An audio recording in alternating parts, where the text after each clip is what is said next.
উপবিষ্ট রয়েছেন ভারতীয় জনতা পার্টির ব্যারাকপুর সাংগঠনিক জেলার সম্পাদক কুন্দনদা, উপস্থিত রয়েছেন সুনীল সিং মহাশয় থেকে শুরু করে উত্তরদা থেকে শুরু করে সকল নেতৃত্ব এবং আপনারা যারা এখানে এসে উপস্থিত হয়েছেন আমাদের এই নির্বাচনী প্রচার সভায়, আমি সকলকে গৈরিক অভিনন্দন জানাই। এতক্ষণ ধরে পিনকল মোড় সংলগ্ন অধিবাসী বৃন্দ যারা উপস্থিত রয়েছেন, যারা আমাদের মাইক্রোফোন সিস্টেমের মাধ্যমে ভারতীয় জনতা পার্টির মনোনীত প্রার্থী আমার আপনার সকলের প্রিয়, যার নামকে আলাদাভাবে নিয়ে পরিচিতি পর্বের আকারে সামনে রাখার কিছু নেই, তার নাম আমরা সকলেই রাজনীতি যারা ছোট থেকে করি প্রত্যেকেই পরিচিত। সে মাননীয় অর্জুন সিংয়ের সমর্থনে আমরা সকলে এসে এখানে উপস্থিত হয়েছি। আপনারা জানেন আগামী 29শে এপ্রিল পশ্চিমবঙ্গ বিধানসভা 2026 সাল। আমরা প্রত্যেকে যারা বিভিন্ন জায়গায় বক্তব্য রাখার সুযোগ পাচ্ছি, আমরা একটা কথা বারবার প্রথমেই বলছি যে এই নির্বাচনটা কোনো রাজনৈতিক দলের নির্বাচন নয়। এই নির্বাচনটা তৃণমূল কংগ্রেস, তার সাথে ভারতীয় জনতা পার্টি বা অন্য কোনো রাজনৈতিক দলের নির্বাচন নয়। এই নির্বাচনটা পশ্চিমবঙ্গের জনসাধারণের সাথে তৃণমূল কংগ্রেস নামক একটা রাজনৈতিক দানবের নির্বাচন। এই নির্বাচনটাকে উত্তীর্ণ করতে হলে কোনো রাজনৈতিক দল শুধুমাত্র এটা পারবেন না। এখানে যারা আমরা রাজনৈতিক নেতৃত্ব উপস্থিত আছেন তাদের পক্ষে এটা শুধু করা সম্ভব নয়। এই রাজনৈতিক নির্বাচনটা আগামী প্রজন্মে যারা এই পশ্চিমবঙ্গের অধিবাসী বৃন্দ আছে তাদের ভবিষ্যৎকে সুরক্ষা করবার নির্বাচন। এই নির্বাচনটা আমার আপনার বাড়িতে থাকা যে বেকার যুবক যুবতীরা রয়েছেন, যারা দীর্ঘ পড়াশোনার পরে শিক্ষিতভাবে কেউ বিটেক উত্তীর্ণ, কেউ এমএ উত্তীর্ণ, কেউ মেডিকেল কলেজে পাস করে বসে আছেন কিন্তু তাদের কর্মসংস্থান হয়নি, তাদের এই নির্বাচনটা তাদের। একটা রাজনৈতিক দল ক্ষমতায় আসলে তার মতাদর্শকে সামনে রেখে মতাদর্শকে ভিত্তিক একটা রাজনৈতিক দল তৈরি হয়। আমরা যে 15টা বছর একটা রাজত্বে রয়েছি যেটার নাম তৃণমূল কংগ্রেস, তার মতাদর্শ বলে কিছু নেই। একটা রাজনৈতিক দল শুধুমাত্র সিপিআইএম নামক একটা রাজনৈতিক দলকে সরিয়ে দেওয়ার নাম করে ক্ষমতায় এসেছিলেন। সিপিআইএম সরে গেছে, তাদের মিনিমাম কমন যে একটা রাজনৈতিক দলের সূচি থাকে সেই সূচি থেকে তারা বিচ্যুত। আজকের দিনে দাঁড়িয়ে নোয়াপাড়া অঞ্চলের বাসিন্দাদের কাছে আমাদের এটা প্রশ্ন, আমরা আহ্বান জানাচ্ছি আপনার কাছে যে আপনি আপনার দরজা খুলে কেমন একজন বিধায়ককে দেখতে চান যিনি আপনার এলাকার নন। পারিপার্শ্বিক ভাবে যদি আপনারা দেখেন এমন একজন বিধায়ক যিনি তৃণমূল কংগ্রেসের নির্বাচনে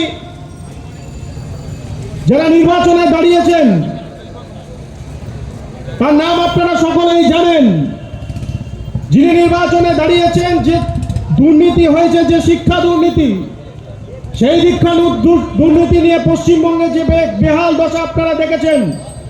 জিটিএ কাউন্সিল নামে একটি কাউন্সিল যেটা উত্তরবঙ্গে শিক্ষা দুর্নীতির সাথে এই তৃণমূল কংগ্রেসের কাউন্সিলর তিনি জড়িত ছিলেন। নোয়াপাড়া বাসিন্দাদের কাছে আমাদের এই সবিনয় প্রশ্ন থাকবে, আপনারা কেমন একটি রাজনৈতিক দলকে নির্বাচিত করতে চান? যারা বলেছিলেন 2 লক্ষ কর্মসংস্থান হবে প্রত্যেক বছর, আজকে মত বলতে গিয়ে তারা বলছেন যে কোথাও চাকরি না পেলে আপনারা বাড়ি থেকে ঘুগনি বানিয়ে ঘুগনি বেচুন, সেখান থেকেও তো রোজগার হতে পারে। আমরা মমতা বন্দ্যোপাধ্যায়কে যারা সে সময় দাঁড়িয়ে মনে করেছিলাম গোটা পশ্চিমবঙ্গের পরিবর্তন করবেন, শিল্প কলকারখানায় ভরে যাবে গোটা পশ্চিমবঙ্গ, 8-8খানা শিল্প সম্মেলন করার পরেও যখন এখনো পর্যন্ত মমতা বন্দ্যোপাধ্যায়ের হাতে অর্থাৎ মুখ্যমন্ত্রীর হাত দিয়ে আমরা না কোনো ছোট, না কোনো মাঝারি, না কোনো বড় শিল্পর ফিতে কাটতে দেখলাম। যুবক জেনারেশনের পর জেনারেশন চাকরি পায় না এই রাজ্যে। প্রশ্ন করলেই বলা হয় যে আমরা তো ভাতা দিচ্ছি। আমরা বেকারদেরকে যুবসাথী দিচ্ছি, সেটাকে আবার ফলাও করে তৃণমূল কংগ্রেসের নেতৃত্বরা বলেন। আমাদের এটা জানা নেই। আমরা প্রশ্ন করছি তৃণমূল কংগ্রেসের নেতৃত্বদের কাছে যে আপনার তো কথা ছিল 15 বছরে আপনি প্রায় 2 লক্ষ চাকরি দেবেন প্রত্যেক বছর। আজকে তাদেরকে ভাতার লাইনে দাঁড় করিয়েছেন আপনারা। কোন পরিবর্তন আপনি আনলেন? এটা কোন পরিবর্তনের পরিলক্ষিত করলো পশ্চিমবঙ্গ, যেখানে নারী নির্যাতনে 1 নম্বর স্থানে রয়েছে পশ্চিমবঙ্গ। 2021 সালে আপনি যখন ক্ষমতায় আসবার জন্য আপনার পার্টির পক্ষ থেকে ব্যানার হোর্ডিং ছাপালেন এবং প্রত্যেকটা ব্যানার হোর্ডিং এ লেখা ছিল বাংলা নাকি তার নিজের মেয়েকে চায়। আমি আপনাদেরকে প্রশ্ন করি, এই এলাকার যারা তৃণমূল কংগ্রেস আছেন, অভয়া সে কি এই পশ্চিমবাংলার মেয়ে ছিল না? আমি আপনাদেরকে এই মঞ্চের মাধ্যমে প্রশ্ন করতে চাই, হাসখালিতে 2024 সালে নাবালিকাকে ধর্ষণ করে তাকে মেরে ফেলে তৃণমূল কংগ্রেসের পঞ্চায়েত প্রধানের ছেলে যখন অভিযুক্ত হন এবং তার পরিবারকে না জানিয়ে সেই মেয়েটাকে দাহ করে দেওয়া হয় সেখানে নিয়ে গিয়ে, আমি প্রশ্ন করতে চাই যে ওই মেয়েটি কি বাংলার মেয়ে নন? আমি আপনাদেরকে প্রশ্ন করতে চাই, যখন বস্তুই হত্যাকাণ্ড ঘটলো, আপনি যে সংখ্যালঘু সংখ্যালঘু সংখ্যালঘু করে যান, যে মুসলমানদের জন্য নাকি মমতা বন্দ্যোপাধ্যায় অনেক কিছু করেছেন, একই পরিবারের 14 জনকে পুড়িয়ে মারার জন্য যারা তৃণমূল কংগ্রেস করেন তাদের একাধিক নেতৃত্ব সেখানে সামিল হলেন। তখন মমতা বন্দ্যোপাধ্যায় কেষ্টকে ডেকে বলছেন কেন পুলিশকে ডাকলে না? আমি প্রশ্ন করতে চাই, সেই নারীরা কিন্তু পশ্চিমবঙ্গের নারী নন, তারা কি পশ্চিমবাংলার মেয়ে নন? আমি তৃণমূল কংগ্রেসের কাছে, এখানকার প্রার্থী যিনি আছেন তার কাছে প্রশ্ন করতে চাই যে আরজিকর থেকে শুরু করে, কামদুনি থেকে শুরু করে, পার্কস্ট্রিট থেকে শুরু করে, একজন মুখ্যমন্ত্রীকে যখন প্রশ্ন করা হয় তখন মুখ্যমন্ত্রী বলেন পার্কস্ট্রিট কাণ্ডটা তো দর কষাকষি ছিল। আপনি কি সম্মান দিচ্ছেন মহিলাদের? নোয়াপাড়ার আপামর বাঙালির কাছে এটা আমার প্রশ্ন থাকবে, যে তৃণমূল কংগ্রেস বাঙালি অস্মিতার কথা বলছে, যে তৃণমূল কংগ্রেস বলছে যে ভারতীয় জনতা পার্টি নাকি নন বেঙ্গলিদের পার্টি, ভারতীয় জনতা পার্টি নাকি অবাঙালিদের পার্টি, আমি প্রশ্ন করতে চাই সেই সমস্ত তৃণমূলের নেতাদের যে কীর্তি আজাদকে দিল্লি থেকে ভাড়া করে যখন পূর্ব বর্ধমানে প্রার্থী করলেন, তিনি কোন কালীঘাটের ঠিকানায় ভোটার কার্ড তৈরি করেছিলেন? এটা আমি নোয়াপাড়ার বাসিন্দাদের কাছে প্রশ্ন রাখতে চাই। আমি এখানকার তৃণমূলের কাছে প্রশ্ন রাখতে চাই, যে ভারতীয় জনতা পার্টিকে আপনারা অবাঙালিদের পার্টি বলেন, সেখানে দাঁড়িয়ে বহরমপুরের মতো একটি উল্লেখযোগ্য সিট, যেখানে অজিত চৌধুরীকে হারাবার জন্য গোটা পশ্চিমবঙ্গ থেকে তৃণমূল একটা বাঙালিকে খুঁজে পেলেন না, সুদূর গুজরাট থেকে ওই ইউসুফ পাঠানকে নিয়ে এসে এখানে প্রার্থী করে জেতালেন, তিনি কি বাঙালি? আসলে আমরা ভারতীয় জনতা পার্টি পরিষ্কার কথা বলেছি, আমরা বাঙালি সত্তা বিশ্বাস করি। আমাদের এই পার্টিটার শর্টস্টার নাম হচ্ছে ডক্টর শ্যামা প্রসাদ মুখোপাধ্যায়। কিন্তু আমরা বাঙালি আর বাঙালির মধ্যে তফাৎ জানি। আপনাদের কাছে বাঙালি আর বাঙালি দুটো আলাদা নয়, একই অর্থ। আর ভারতীয় জনতা পার্টির কাছে বাঙালি এবং বাঙালি এই দুটোর মধ্যে তফাৎ ছিল, তফাৎ আছে এবং তফাৎ থাকবে। এসআইআর নিয়ে বড় বড় কথা বলছেন এখানকার এমপি, এখানকার সাংসদ, এখানকার যারা যারা নেতা আছেন তৃণমূলে, বলছে এসআইআর ভারতীয় জনতা পার্টি চক্রান্ত করে সবার নাম কেটে দিচ্ছে। মহাভারতে আমরা শুনেছিলাম ধৃতরাষ্ট্রের কথা, যার 100 খানা সন্তান ছিল। পশ্চিমবঙ্গ তৃণমূল কংগ্রেস ক্ষমতায় না আসলে জানতেই পারতাম না যে মহাভারত আবার 3 বার রচয়িতা হয়েছে। পশ্চিমবঙ্গের এসআইআর হওয়ার পরে এটা জানতে পারলাম, ভোটার তালিকায় একজন বাবার 100টা সন্তান। সেই 100টা সন্তান একজনের নয়, 3 জন বাবা, তার 300টা সন্তান। এ পশ্চিমবঙ্গ এটা দেখলো, তৃণমূল কংগ্রেস করে দেখালো যে ধৃতরাষ্ট্র সেই আমলে মহাভারতে থাকতে বলে তৃণমূল কংগ্রেস আমলে ধৃতরাষ্ট্র জন্ম লাভ নিচ্ছে। এসআইআর না হলে আমরা জানতে পারতাম না যে বাবা থাকে মালদায়, মা থাকেন মুর্শিদাবাদে, আর তার 15 জন সন্তান থাকে দেগঙ্গায়। বাবা কখন হয়ে যাচ্ছে শ্বশুর, শ্বশুর কখন হয়ে যাচ্ছে মামা। এই পরিসংখ্যানগুলো যখন এসআইআর এর মাধ্যমে নির্বাচন কমিশন ধরে মানুষের সামনে আনছেন, খুব গোছা হয়েছে, খুব রাগ করছে তৃণমূল। একজন ভোটারের নাম নোয়াপাড়া বিধানসভায় আছে, তার নাম আবার নৈহাটি বিধানসভায় আছে। এগুলোকে সরানো যাবে না, এগুলোকে রেখে দিতে হবে। কেন? এই ছাপ্পা ভোটের মাধ্যমেই তো তৃণমূল কংগ্রেস 15 বছর ক্ষমতায় আছে, আর তারা বলেন উন্নয়ন করেছি বলে আমরা এতদিন ক্ষমতায় আছি। এসআইআর না হলে আমরা এটা জানতেই পারতাম না যে দ্বিজেন মুখোপাধ্যায়ের মতো একজন কবি, তিনি বারংবার তিনি আসছেন, তিনি ভোট দিয়ে চলে যাচ্ছেন। তার পুত্র এসে জিজ্ঞেস করলেন প্রিসাইডিং অফিসারকে যে বাবা এলো, একবার আপনি বললেন না, আমায় জানালেন না? বাবা ভোট দিতে এলেন, আমাকে বললেন না, ডাকলেন না? বলে কে বাবা? বলে এই তো দ্বিজেন বাবু। উনি তো মারা গেছেন 7-8 বছর আগে। বলে এই তো ভোট দিয়ে গেল, আমি তো শুনলাম আমার বাবার নামে ভোট পড়ে গেছে। তখন দেখছে প্রিসাইডিং অফিসার, হ্যাঁ তো নাম কাটা।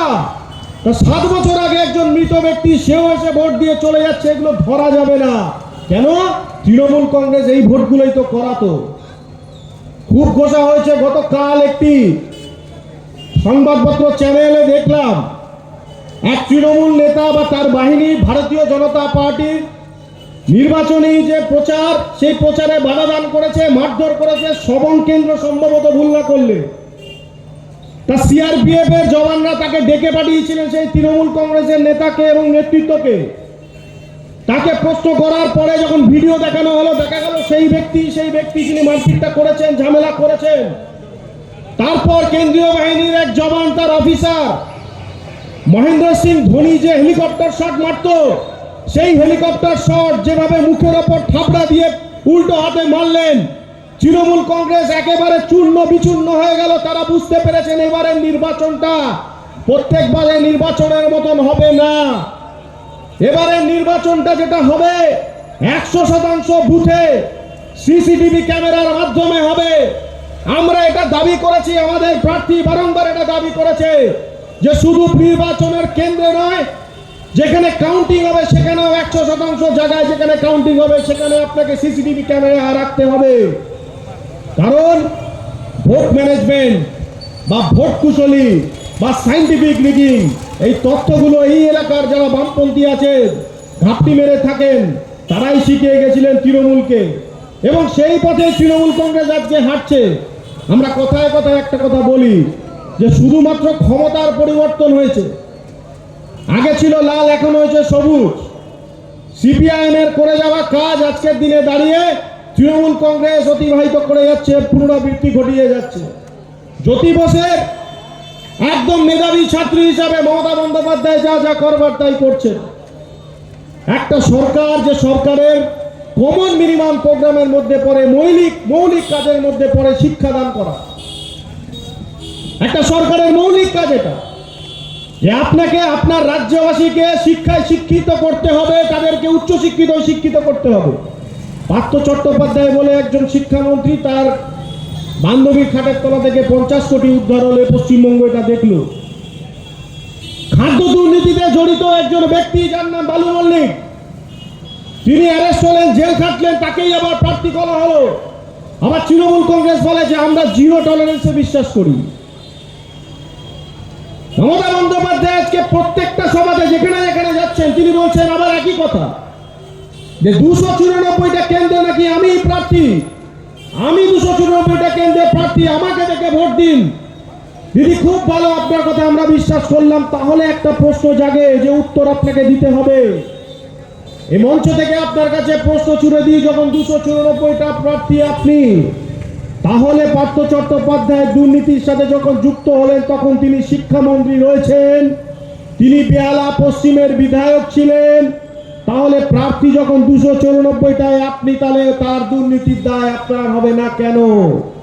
যখন বালু মল্লিক খাদ্য দুর্নীতির সাথে যুক্ত হলেন, জেল কাটলেন, হাবড়ার বিধায়ক, 294টা কেন্দ্রে মাননীয় মুখ্যমন্ত্রী আপনি যখন প্রার্থী ছিলেন, তাহলে তার দুর্নীতির দায় আপনার হবে না কেন?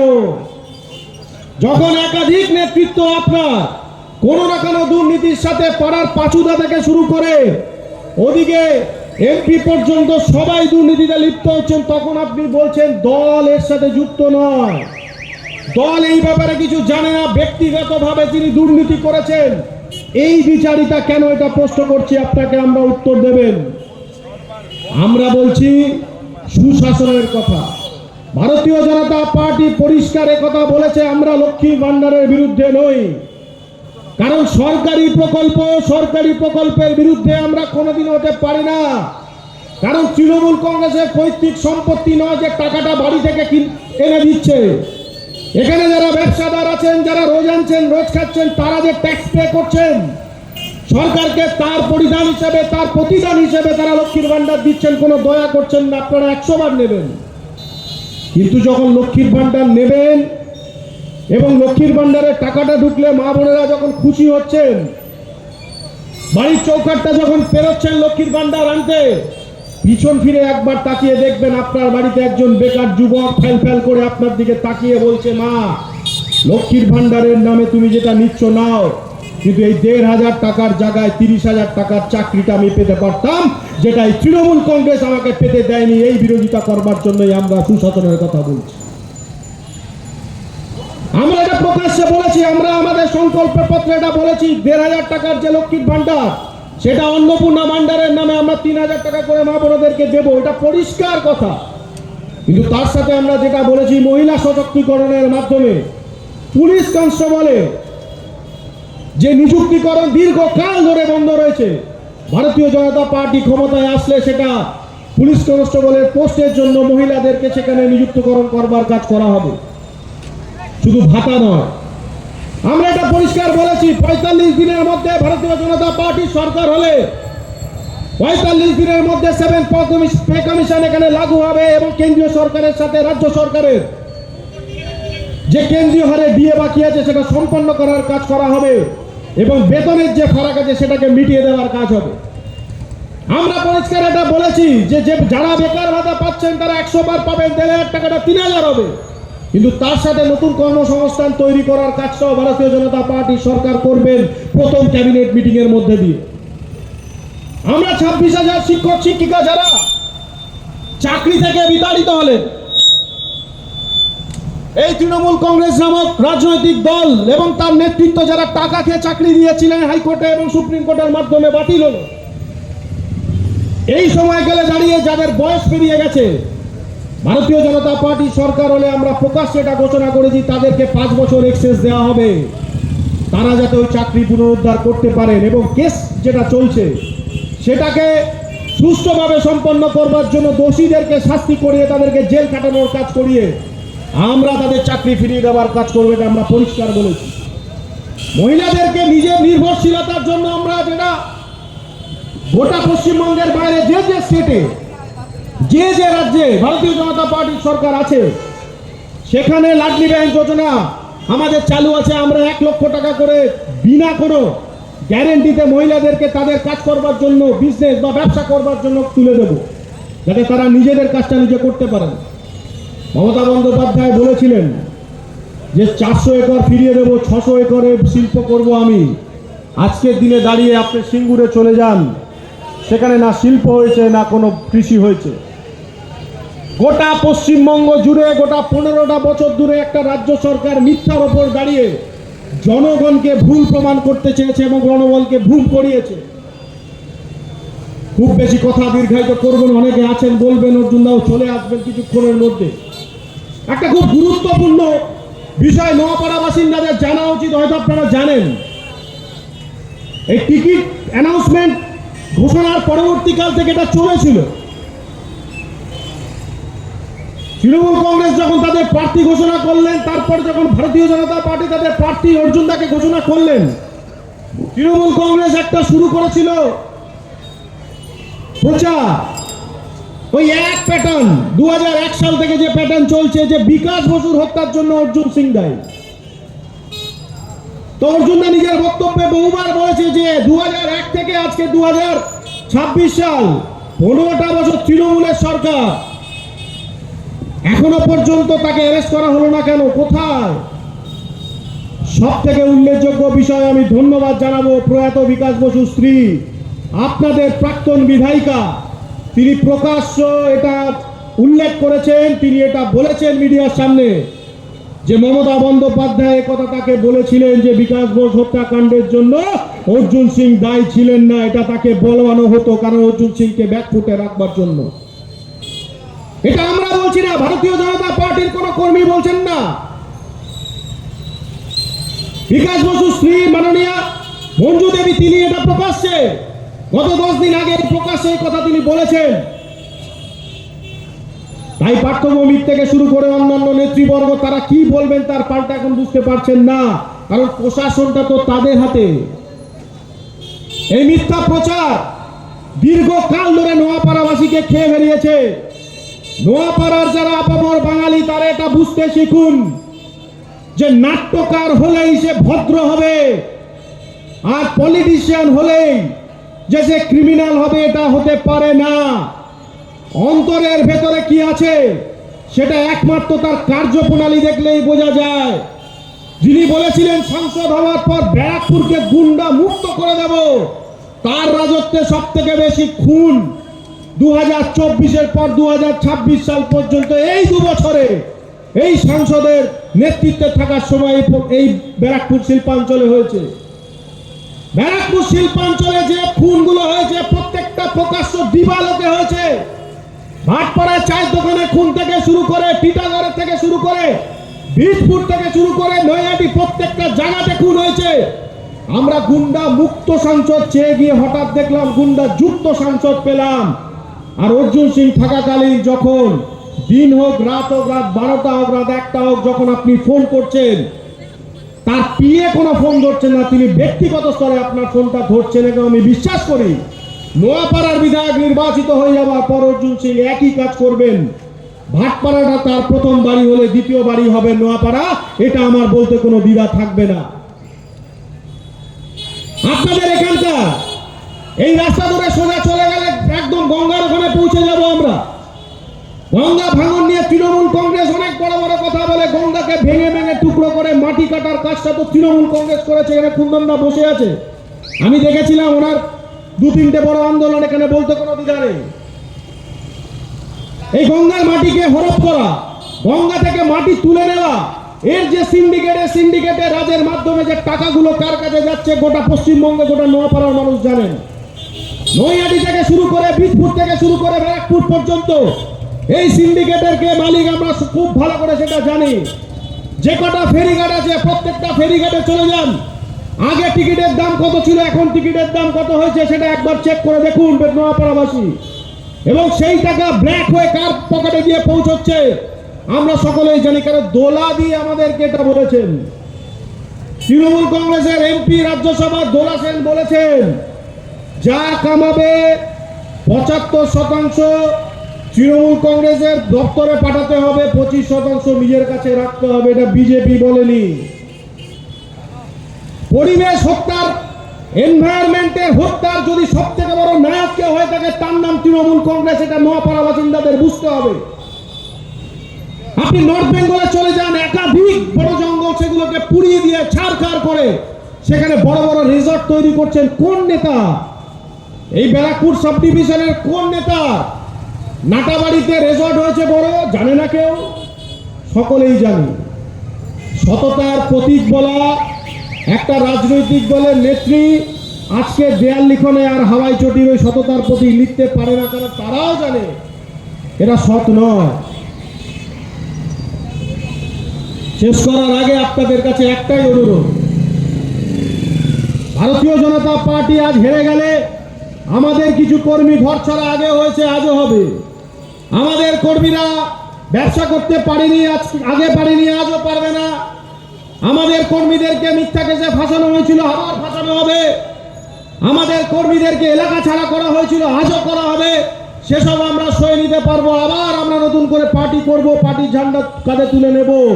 কিন্তু এবার যদি তৃণমূল কংগ্রেস আবার ভুল করে ক্ষমতায় আসে, তাহলে যে লেলিনগরের ঘটনা 1 বছর আগে ঘটেছিল সেটা প্রত্যেকটা মহল্লাতে ঘটতে থাকবে। আপনি দাঁড়িয়ে দাঁড়িয়ে দেখবেন, আপনি কিছু করতে পারবেন না। এটা শুধু দেখতে হবে। সাম্প্রদায়িকতা বলে, ধর্ম নিরপেক্ষ বলে কোনো দেশ হয় না। ধর্ম নিরপেক্ষতা বলে কোনো সংবিধানে কোনো শব্দ নেই। সেকুলারিজম মানে ধর্ম নিরপেক্ষতা এটা বোঝায় না। আর তার দায়িত্ব শুধুমাত্র হিন্দুদেরকে নিতে হবে। এটা কোন বইতে লিখে আছে আমাকে একটু বলে যান। শুধুমাত্র হিন্দুদেরকে তার ঠেকা নিতে হবে। যখন রামনবমীর মিছিল হয়, যখন হনুমান জয়ন্তীর মিছিল হয়, তখন পারমিশনের একাধিক নোটিশ আমাদেরকে পাঠানো হয়। আর যখন কোনো এক সম্প্রদায় গোটা রেড রোড জুড়ে বন্ধ করে দিয়ে সেখানে তাদের পরব, সেখানে তাদের কাজ করেন, তখন তো আপনাদের বড় বড় বাবুরা পারমিশনের কথা বলেন না কেন? ভোট বড় বালা, দুধেল গায়ে। এই পরিস্থিতি গোটা নোয়াপাড়া, গোটা পশ্চিমবঙ্গের বুকে রয়েছে। যদি এই নোয়াপাড়াকে আগামী বাংলাদেশ না করতে চান, যদি এই নোয়াপাড়াকে আগামীর মুর্শিদাবাদ, চন্দন দাস, হরগোবিন্দ দাস না করতে চান, তাহলে আপনাকে লুকে দাঁড়াতে হবে। যদি লেলিননগর আরেকবার না পুনরাবৃত্তি করতে চান, তাহলে আপনাকে অর্থাৎ এই বাঙালিকেই রুখে দাঁড়াতে হবে। এবং মতাদর্শগত ভিত্তিতে যে রাজনৈতিক দল পশ্চিমবঙ্গে এখন বিরোধী দলে আছে অর্থাৎ বিজেপি, তাকে আপনাকে ক্ষমতায় বসাতে হবে। 2 লক্ষ কোটি টাকার দেনাটা আজকে 8 লক্ষ কোটি টাকার কাছে চলে গেছে। বাঙালি, ভদ্র বাড়ির বাঙালির কাছে আমার আবেদন, আপনার বাড়িতে যখন বাচ্চা জন্মাচ্ছে তার মাথায় 70,000 টাকা বোঝা, এই বোঝা তৃণমূল কংগ্রেস মমতা বন্দ্যোপাধ্যায় আপনার মাথায় তুলে দিয়ে আপনি বুঝতে পারছেন না। আপনি লক্ষ্মীর ভান্ডার নিচ্ছেন, আপনার বাড়ির যে ইলেকট্রিক বিলটা সেটা আজকে বাড়তে বাড়তে কত টাকা ইউনিট চলে গেছে আপনি বুঝতে পারছেন না। তাই আপনার হাতেই তৈরি হবে নতুন নোয়াপাড়া, আপনার হাতে তৈরি হবে। এবং আমি ব্যক্তিগত স্তরে নেতাজির সাথে যেটুকু কথা বলেছি, ওনার বক্তব্য উনি নিশ্চিত বলবেন। আজকেই একটি বক্তব্য উনি রেখেছেন আমার সাথে ব্যক্তিগত স্তরে।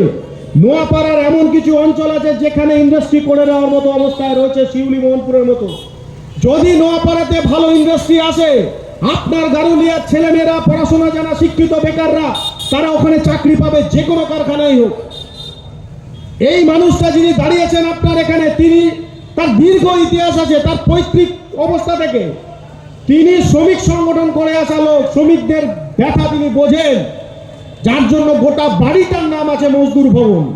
সেটাকে ভুল ব্যাখ্যা করে করে করে করে কন্টিনিউ করে করে আপামর বাঙালির কাছে তার ছবি খারাপ কাজ করেছে পার্থভৌমিকদের মতো নেতারা। পার্থভৌমিকের মতো নেতারা, তৃণমূল কংগ্রেসের নেতারা ওই ঠিক প্রলয় বইয়ের মতো যে ক্যারেক্টারটা রোল প্লে করেছে, সেটা অ্যাকচুয়ালি তার বাস্তব ক্যারেক্টার, যেটা রাজ চক্রবর্তী তাকে ছবিতে ফুটিয়ে তুলেছিল। আপনাকে এর থেকে পরিত্রাণ পেতে হলে অর্জুন সিংকে এখান থেকে জেতাতে হবে। এবং আমরা বিশ্বাস করি এবার তিনি জিতছেন। কত শতাংশ ভোটে জিতছেন এটাই দেখা, কারণ কোনো লড়াই নেই তার সাথে। যারা দাঁড়িয়েছেন, লাল পার্টি যিনি দাঁড়িয়েছেন, তিনি তো সারেন্ডার করে দিয়েছেন তৃণমূলের কাছে, সকলেই জানেন। নো ভোট টু বিজেপি বলা একটা রাজনৈতিক দল, তারা তৃণমূলের সাথেই আছে। সিপিএম কে ভোট দেওয়া, তৃণমূলকে ভোট দেওয়া, দুটোই এক। আর ভোট কাটার জন্য দাঁড়িয়েছে কংগ্রেস। পরিষ্কার করে নিন, হয় আপনি তৃণমূল সমর্থক, নয় আপনি ভারতীয় জনতা পার্টির সমর্থক। হয় আপনি সঠিক পথের সমর্থক, নয় আপনি দুর্বৃত্তদের সমর্থক। ভারতীয় জনতা পার্টি আগামী দিনে আপনাকে গুড গভর্নেন্সের কথা বলছে, আর তৃণমূল কংগ্রেস আপনাকে ভাটাজীবী হতে বলছে। পার্থক্যটা আপনাকে করতে হবে, বেছে নিতে হবে আপনাকে।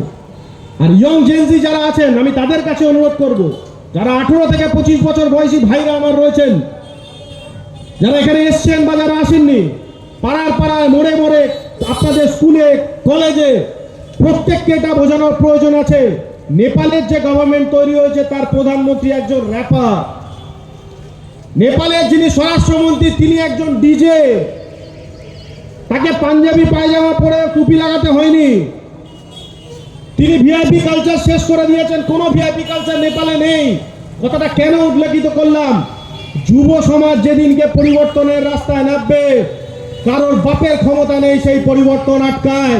আমি বিশ্বাস করি এটা 18 থেকে 30 বছর বয়সী যুবক যুবতীরা যদি ঠিক করে নেন যে আগামী নির্বাচনে ভারতীয় জনতা পার্টির 1 নম্বর বোতাম টিপে অর্জুন সিংকে এখানকার নেতৃত্ব তৈরি করব, তাহলে কারো বাপের সাধ্যি নেই তাকে আটকায়। এই চিন্তাধারা রেখে আপনারা আগামী দিন আপনার ভবিষ্যৎকে সুরক্ষা করবার জন্য নেতৃত্ব দিয়ে সকলে সকাল সকাল ভোট দিয়ে ভারতীয় জনতা পার্টি পদ্মফুল চিহ্নে 1 নম্বর বোতাম টিপে মাননীয় অর্জুন সিংকে এখান থেকে বিধায়ক নির্বাচিত করে মোদিজির হাত শক্ত করবেন। বিধানসভায় লড়াকু একজন নেতাকে পাঠাবেন যে নোয়াপাড়ার কাজগুলোকে আদায় করে আনতে পারবে। এটুকু বলে আপনাদের সকলকে শুভকামনা, ভালো থাকবেন জানিয়ে আমার বক্তব্য বিরাম দিলাম। বন্দে মাতারাম, ভারত মাতার জয় হোক। ধন্যবাদ।